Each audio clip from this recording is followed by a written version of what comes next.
I think, to be fair, Yeah. we've managed to get through almost 200 odd episodes, me and V. Yeah. And we've always remembered to hit record. So this is probably one of the first times where we've actually completely started with probably one of the greatest intros ever put down onto tape. Yeah. And only to find out that it wasn't put down onto tape because you didn't hit record. Welcome to Making Tracks, everybody. Because of the following special program, Wonder Woman and the Incredible Hulk will not be presented this evening.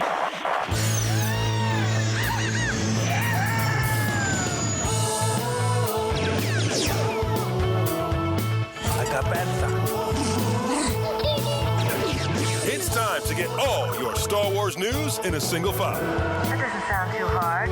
This is Making Tracks. This is the way.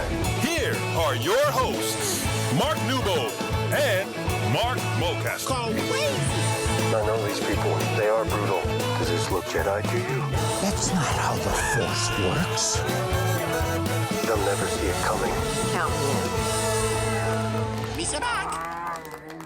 Welcome, everyone. It's episode 203 of Making Tracks. Myself and Mark are here to talk all about the cancellation or the not picking up of season 2 or consequent seasons of The Acolyte. Now, this happened obviously last week. We're quite late to the party talking about it thanks to a motorway egg and cress sandwich which decided to invade my body and turn me into a gibbering pile of jelly for about 5 days. But less about that wonderful experience and more about The Acolyte or not. So, Mark, what were your thoughts on the not picking up of season 2 and future seasons of The Acolyte? That's the key thing, isn't it? Because, people said it's cancelled, and there's that whole argument of semantics around the fact that actually, can you cancel something that was never really green-lit to begin with? I mean, I suppose on some level, it probably was cancelled because ultimately, I think Leslie Headland went on to kind of say that, if they had more stories to tell. However, it wasn't like we had a complete cliffhanger at the end of the first season. Sure. So I was surprised because there was announcements about talent appearing in Celebration Japan next year, and it just seemed like there was still quite a big push behind the show. So yeah, I was kind of surprised. I mean, I wouldn't say upset, but I would definitely say disappointed. How about you? Yeah, I would say the same, really. The bait and hook thing worked for me. There was enough in that final episode. And I mean, if you're going to throw in Yoda and Darth Plagueis, throw them right in at the end, that's going to lure people and tease people enough to go, ooh, what's next? So I'm disappointed that we might not see future live action versions of that. Although my gut tells me that at some juncture we will. It kind of feels like it's too much unfinished business. We did, as we obviously did for all the episodes of Reaction Chat here on Fantha Tracks Radio, really did get our teeth stuck into what we were sort of watching every week, and sometimes 2 episodes or whatever it may be. So there was plenty to chew over. And unlike, let's say, the Mandoverse stuff where, as we say often, you don't get the books and the comics, I kind of felt like you probably would get the books and the comics off the back of this. Yeah, I mean, I think it had those ties to, or greater ties to, a High Republic. I kind of felt like, there would probably be, I think, a receptive audience for Acolyte expanded universe novels. I mean, and let's just point out, we should never trust your gut, especially at the moment. Never. But on one level, I just kind of find it a little bit bonkers. But and maybe this is just a testament to obviously how much money Disney have got to just throw away, or maybe this is a testament as to either how little faith they've got in the show going forward, that they would just go, right, we spent $180 million on 8 episodes. That's a $670,000 a minute. That works out at. Yeah, thank you very much. So that's a hell of a chunk of change to just drop on a series that you're not going to then at least maybe pursue, which then makes me kind of think, well, were there problems behind the camera, maybe in the production, or maybe with how Leslie Headland was working with Lucasfilm, that then meant that maybe there wasn't going to be any receptive acceptance of any maybe note coming on. I kind of get this vibe, and I've kind of heard it from a couple of people, that this kind of show was delivered and it was kind of slightly lukewarm reception by Lucasfilm on a few levels. So whether or not it got to that point whereby it was just like, got to just get this out and maybe we can tweak in between season 1 and season 2. So it seems to be a bit knee-jerk and just go, right, we're going to chuck it. Because there were some good characters. There were some characters that obviously we'd like to follow up on. Now, obviously, the problem is, on some respect, at the end of season 1 of The Acolyte, there ain't a lot of characters left. There's Vanessa, Basil, Osha, May, and the Stranger. So on one level, maybe this is good. Maybe this is like, well, actually, it just means that no series is safe. There's no sign of a second season if we were to ever get anything of, say, Book of Boba Fett, of Kenobi. Now, we know that Mando season 4 is kind of in development, same as Ahsoka, but then there's still got questions over like, what's going on with Lando? Is it a film? Is it a series? It seems to like flip-flop, from one day to the next. So it raises some questions and also some concerns, I think, bigger than maybe the toxic fandom just having a big sigh of relief that this woke nonsense isn't going to carry on for much longer. Sure. I mean, that portion of the fandom that you referred to is very, very, very, very, very loud compared to its size. And that's always the thing, isn't it? That phrase, the 1%, was a big thing a few years ago. I mean, there's a lot of passionate Star Wars fans who don't know what StarWars.com is, let alone Fantha Tracks. There's a broad swathe of people who would go and see every Star Wars film and watch every Star Wars TV show and just watch it like you or me might watch Grey's Anatomy or whatever. That's just their experience of Star Wars. And then there's us in that small percent that are very passionate and do websites and cosplay and costuming and all the other stuff that people do. And then there's a fraction of that are the ones that sit and piss and moan about everything they get, whether they love it or hate it. Even if they love it 9 out of 10, they'll spend more time moaning about the 1 out of 10. Exactly, because it's easy to do. So I'm going to jump over to another franchise that you're very much familiar with. Okay. I found myself rewatching What We Leave Behind, the kind of like feature-length documentary about celebrating Deep Space Nine. And at the beginning of that, you have all these shots of all the cast members reading out fan letters, which are basically completely trashing the series on every single level. Why the hell is there a Taylor in space? And this all this like, all this nonsense. Okay.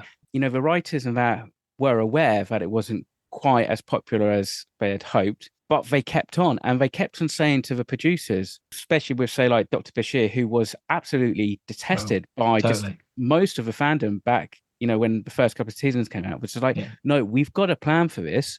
We know where his arc's going. Bear with us. Yeah. And this isn't 8 episodes. This was 26 episodes. That's 6 months of a year that you would have Star Trek. So you think about how much like faith you actually have to put into that writing team to say, okay, fine, let's go with it. Totally. We can't even get through an 8-episode series without people moaning. Because I'd like to hope that Lucasfilm aren't really paying attention. And I'd probably think that they're not really kind of listening to that kind of stuff. Yeah. But I wonder if maybe it's more of a Disney thing. And maybe they're thinking, actually, this is having a negative impact, not on the fandom, because we don't really care about them. Because, the fandom will keep on buying and keep on paying for the Star Wars, whatever we fart out. But maybe it's having an effect on the generalized audience that you were just talking about. Is it those are the ones who've been put off to watch the Acolyte just because they've just heard all this negative stuff about it? Hi, this is Jack Parker, Pip from the Acolyte, and you're listening to Fantha Tracks. You'd think that's got to be a factor because we've just had Deadpool and Wolverine come out and it's made $1.3 billion. Yes. And that is not all hardcore Marvel fans going to see that film.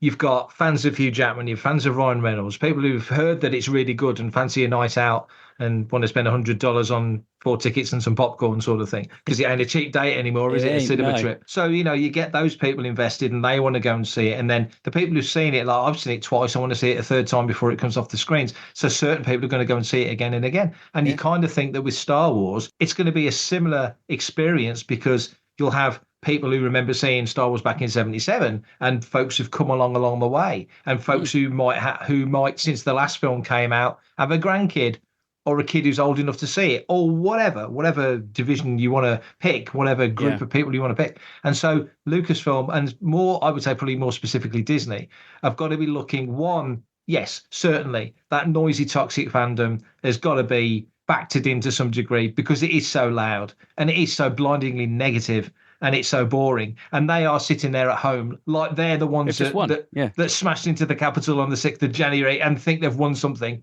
when they've won nothing at all. All they've done is they've lost some Star Wars and it wasn't to their taste. Well, no Star Wars is to everyone's taste. No Star Wars has ever been to anyone's taste. People hated The Empire Strikes Back when it came out because it wasn't Star Wars and it ended on a cliffhanger. And what's that little green frog? You can go through every single Star Wars project. Phantom Menace was like, what the hell was that? My first impression of Phantom Menace was, what the f*** have I just seen? It goes back to something you were saying about 5 minutes ago, about now we're in this society where we've got into this horrible pattern of 8-episode seasons. God bless Andor for being at least 12. But you go back to DS9, Next Gen DS9, especially early Next Gen, it was 26 episodes a season. I think DS9 was 24. Voyager stepped back to 22. Then went from being 48 minutes an episode to 44 minutes an episode because to get more ads in. But the point being, you've got basically 6 months of a show in a 5-act structure with your adverts placed in It's on once a week and you're going to work the next day. And there's a damn good chance that you speak to somebody and they go, do you see DS9 last night? Or do you see Voyager last night? Or whatever. And it's water cooler conversation. There is no water cooler conversation now. No, this is unfortunately partly the negative aspect, I think, of a lot of streaming. And I think it's commendable that some streamers like Amazon and Disney are doing one episode a week and trying to keep that. Otherwise, get your Stranger Things, which probably costs like 200 or 300 million, and people can watch the whole thing in a day. By the following week, they're on to Rings of Power or something else. They're not even viewing anything on your streaming service because they moved on to something else, the next big thing. There is very much, like you just boiled down, especially 5-act structure with commercial breaks. And it's the same as when we break a TV, like a documentary down there, you put it into parts and stuff. Even though we make everything in one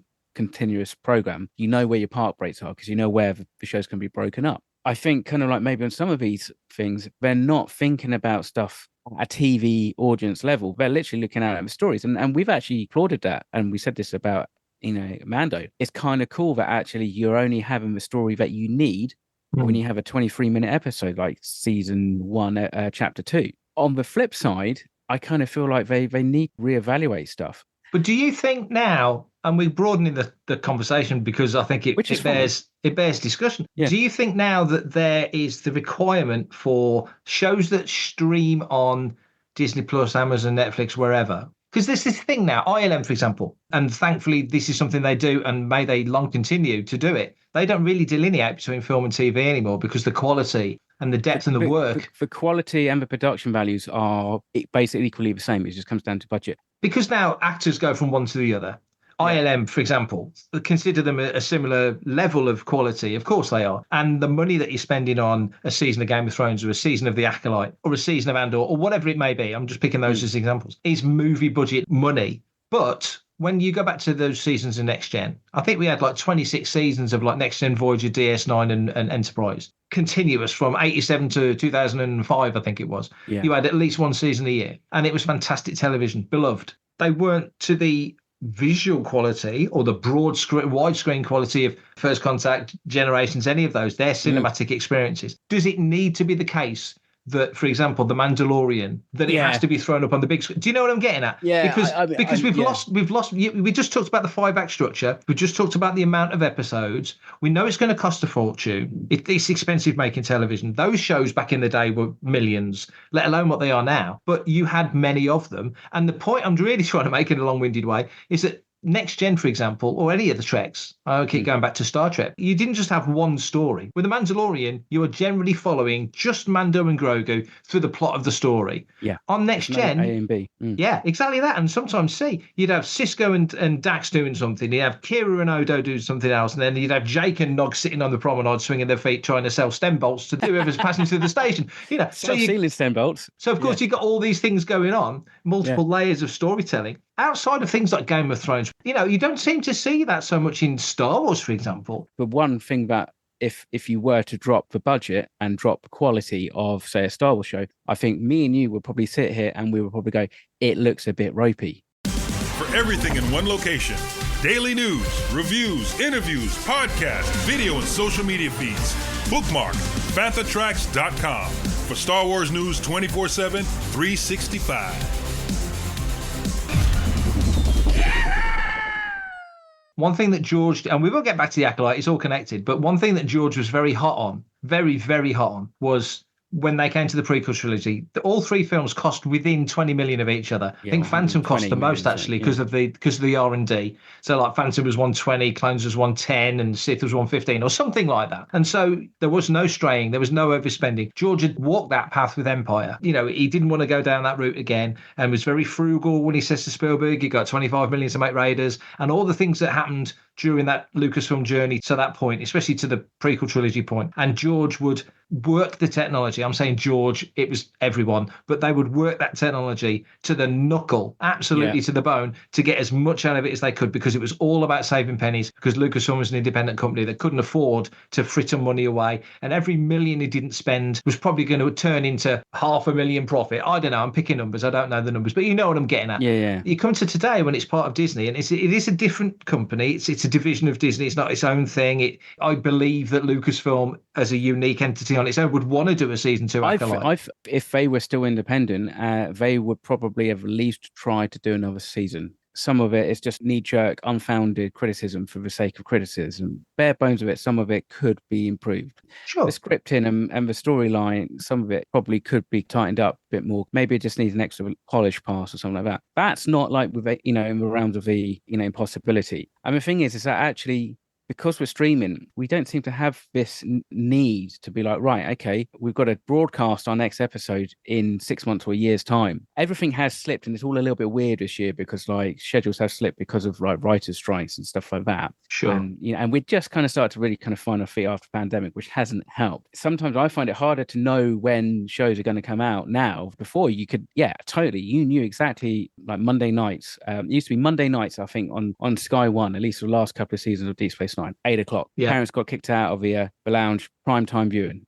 That doesn't happen. The business model's changed. Advertising is not creating the revenue that broadcasters are needing to make content. Most streamers are massively, massively in debt, and just being propped up by massive technology companies. This bubble that hasn't quite leveled out yet. And I think we're still probably maybe 5 or 10 years before, if the industry ever does really level out properly, and we get back to a kilter where actually shows are being made because for a decent, sensible budget, in a length that is far more kind of conducive to engaging in audiences. So do you think then that Star Wars and other shows, do you think that the process needs to change? Do you think that having a structure, we say that 5-act structure again, do you think having some kind of structure helps a show? Because watching Treks, watching Buffy, watching any of those classic shows, every episode was 44 minutes. Every episode. Because it was a network TV show, it had to fit into a confined and specific area. You said earlier quite correctly that you kind of go, oh, it's great. They've made the episode the length the story needs to be. But by the same token, do you think there's a discipline to a producer saying, right, here's $100 million to make 10 episodes of television, and here's the technology, it'll blow your freaking mind, and I want from you 10 episodes, and they all have got to be 44 minutes long, and I want no wasted motion, I want no long pauses and stares and huffs just to fill out the time. We're not dropping adverts into your show, although it feels like adverts are coming into streaming more and more, but you know what I'm saying? Do you think that discipline, that structure would actually help? It kind of feels like the Acolyte's become a victim almost of somebody saying, here's $180 million. Now, the old Lucasfilm might have gone, George, we can do it for 150. No, who's going to say that now? If they go, is $180 million, you'll bite their hand off. Well, this is it. I mean, and this is what I did wonder if maybe the budgets need to come down a bit. I mean, even like Andor, that first season, 250 million. I mean, that's probably roughly, maybe shy of maybe 50 million. So probably what Deadpool like 3 kind of cost. Pretty much. That's make $1 billion. Now, I don't know how you get your $250-300 million back for Andor if it's not commercially successful. And it's going out on your own network. It's going out in your own platform. So, unless you can, I guess, look at statistics and go, since this show has started, subscriptions have gone up, or since this show started, people have maybe turned off. There's other shows. The thing that I don't get, and it's probably because I don't pay as much attention, right? Let's change franchise for a minute. Sure. And I think actually, like the MCU's a good one to compare against because they're both, Team Disney. The TV shows are okay. They're not great, but I think most of them are either like a one and done, and that's because they only need one series to kind of bridge a gap between a film and another film. Yeah. And then you get like stuff like Loki, which is like, second season, which is again feeding into, I think, Deadpool and Secret Wars and stuff like that.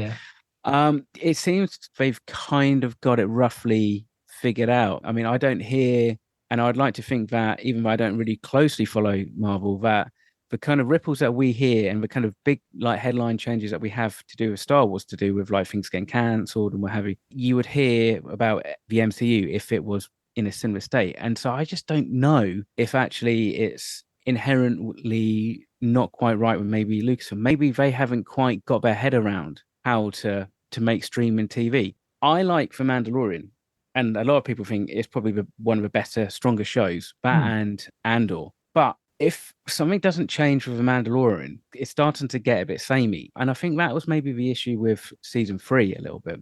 even though you had Bo-Katan come in, it still kind of felt quite kind of samey. You know, we've talked about safe Star Wars, and actually maybe that's what it needs. But maybe actually that's what Lucasfilm needs. It isn't another 180, $200 million like streaming series. Maybe you just go, right, we're just going to just make films. But ultimately, I guess that's not their decision anymore. You know, ultimately, it's probably going to come down to, I'd say a lot, Disney saying, we need you to produce these TV shows as well as films. Hi, my name is Amy Sang, and you're listening to Fantha Tracks. Well, do you think then that it could turn out that the realms of live action go to big screen and animation is what goes on Disney Plus as the Star Wars projects? Star Trek's doing it. Go back to Star Trek. They're doing a Section 31 film, a TV movie for Paramount, basically, with Michelle Yeoh, who just walked away with the Oscar a couple of years ago. So top tier talent. They've just started filming Star Trek Academy a couple of days ago. So they're busy. They're moving forward. You got Lower Decks coming for its final season. You got Strange New Worlds coming in a couple of 3 months, I think, if I remember correctly. So that's not too far away. So you've got all these things that are pushing forward on the Trek front, but as gorgeous as Trek looks, and they've done a great job with their television product, there's nothing happening on the big screen. Now, Star Wars has had nothing happening on the big screen since Rise of Skywalker. We've had loads of false starts. We thought by now we'd have had Rogue Squadron. We thought we'd have had more news on the Ray project, which seems to have gone quiet for the moment. Let's hope the reason it's gone quiet is that they're nailing the script and nailing the story, and they're future-proofing and making sure it works, because there's definitely another potential trilogy starter. So I'm not in any mad rush for that.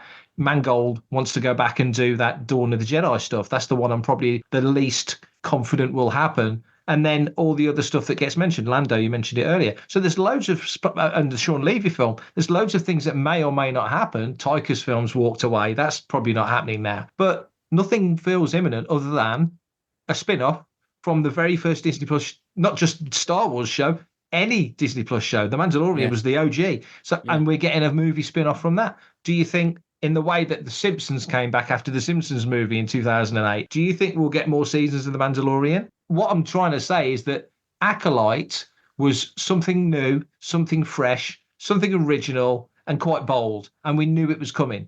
Because we've got some real trolls in the fandom who are just going to bash on the fact that it's a mixed race cast, it's led by a openly gay showrunner, and I know representation can be picked out as a dirty word. It shouldn't be, but especially in the Star Wars galaxy, but people weaponized words that shouldn't be weaponized. And you've got a show that was perfectly good and perfectly worthy of sequels and further seasons, and it's been torpedoed at the first hurdle.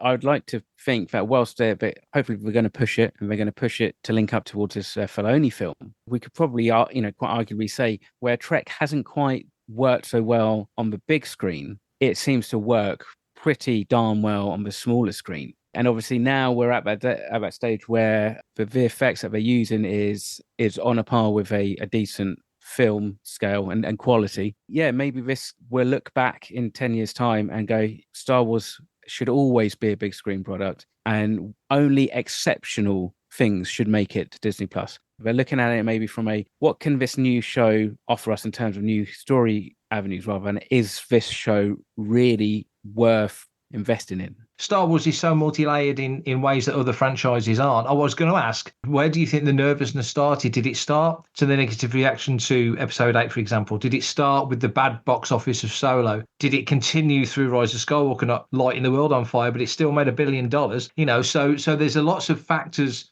that you could look and go, well, where did the nerves come in? Because it feels to me that if Acolyte had come out 3 or 4 years ago, we'd be on season 3 or 4 by now. I think so. Yeah, I think maybe part of it's just down to bad timing. Bad timing. There's maybe a lack of confidence by some of the fandom. By now, you would like to think that Disney has made double back what they've spent on Star Wars. So other than it probably not being a good business sense, you kind of think, well, if it came to it, maybe they could just park it. We're going to have in 2026, potentially a really busy box office. So if there's no space in the box office to accommodate Star Wars and Star Wars to dominate in the way that it's done, then maybe just go, okay, well, let's do what we've done before, and let's drive up a little bit of demand by just not having so much of it out in the marketplace. The real toxic fandom started with Last Jedi, I think, more so than Force Awakens. If you were to have gotten a full trilogy of Force Awakens type films, I think we would be critical about the fact that it's probably not very exciting and I haven't really pushed it. But I think for the most part, I think most people would be like, oh, it's all right. It won't have been as polarizing as, say, the prequels were when they came out. And you probably would go, okay, fair enough. All 3 of those films will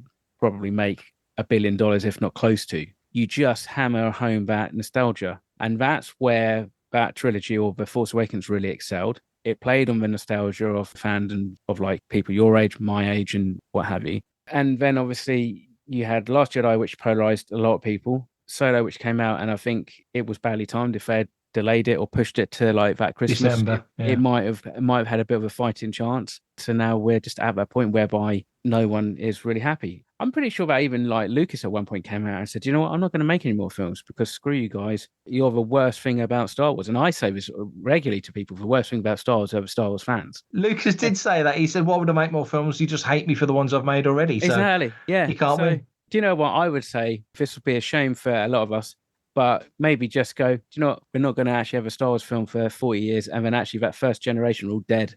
You know, and maybe most of the second generation, like my generation, will be dead, and therefore they'll just be people who remember and reminisce over The Force Awakens, and you can use that as nostalgia, and off you go. Give it a nice big, maybe not 40 years, that's a bit extreme, but yeah, maybe it just needs Lucasfilm to kind of go a little bit quiet, just develop stuff in the background, don't make any big whip-de-doo kind of announcements. Wait until they've got something to really shout about. Just put out a trailer. That's what I would love above all else. Holy hell, where's that come from? But we're off to the races again. Final question before we wrap this up, because we have gone down many, many avenues. Yeah. What is the biggest loss represented by the Acolyte not being picked up for a season 2? Is it the opportunity to tell more stories in that era and the things that we could have got told at that point? Or is it more the fact that now you worry that Lucasfilm won't have the nerve to do something that's new or something that's a bit bold, and that you do fall into the routine of fairly vanilla, regular, waving the air quotes, Star Wars storytelling? Because it feels that if we had have had Rogue Squadron back when we thought it was going to come out, that was your Top Gun. And what torpedoed the Star Wars Top Gun was Top Gun. Maverick coming out, there was no need for Rogue Squadron. I'm certain that would have been a factor in it not pushing forward, not just the fact they weren't overly thrilled with the story ideas and script that they'd got. But do you think we do fall into the worrying situation of we could coast for a few years of like, wow, Star Destroyers, X-Wings, TIE Fighters, how awesome is this? Blonde-haired, blue-eyed Jedi character turns up and he's absolutely kick-ass and awesome. But 10 years down the line, storytelling-wise, just in every other measure, it's very vanilla, very samey. Do you think we've lost something by the Acolyte not getting that further shot? I mean, we've definitely lost something, yeah, and maybe it's a combination of both. I mean, if they want to continue the character stories from the Acolyte, then they can do. It can be envisioned or like a comic book or whatever. You know, that's not a problem, and we can get some resolution. It's an interesting time period that I was excited to explore more about. So I'm bummed about that.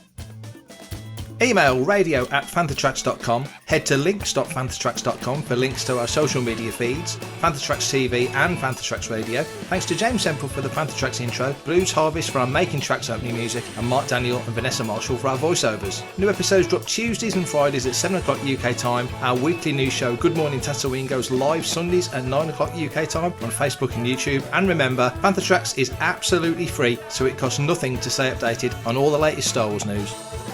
Coming up next on Fantha Tracks Radio, it's another episode of Making Tracks.